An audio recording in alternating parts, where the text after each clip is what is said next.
नमस्कार मित्र सोनी आज नायर आणि बातम्या.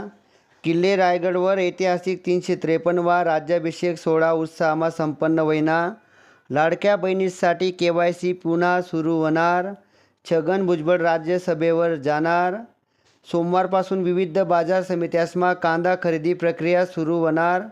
इस्रायलमा छत्रपती शिवाजी महाराजांना पुतळा उभारला जाणार. 6 जूनपासून डाळी व कटींना नवीन दर लागू होईनात. प्रज्ञानंदनी नॉर्वे चेस चॅम्पियनना विजेता बनना. प्रज्ञानंद याद ठेवा. श्रेयस अय्यर टीम इंडियाना T20ना कर्णधार बनना. वैभव सूर्यवंशीनी टीम इंडियामा निवड होईनी. अजय देवगनना मुलगा बॉलिवूडमा पदार्पण करणार. लाडक्या बहिणीसाठी KYC पुन्हा सुरू होणार. मान्सून कोकणमा दाखल होईना. आषाढी वारीसाठी सरकारने 61.50 कोटीना निधी मंजूर करा. ST बस स्थानकना 200 मीटर परिसरमा अवैध वाहतुकीवर बंदी. ऐश्वर्या राय बच्चन बननी JW मरियटनी जागतिक ब्रँड ॲम्बेसिडर. पुणे शहरमा 500 AI कॅमेरे बसवणार. राज्यना 7 पोलीस अधिकारीसना बदल्या होईनात.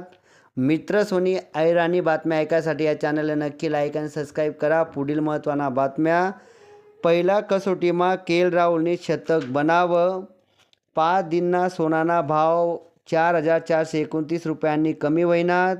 GST सवलतना स्वस्त दिवस संपनात. 90 दिवसमा 80% वस्तू पूर्वीपेक्षा महाग होईनात.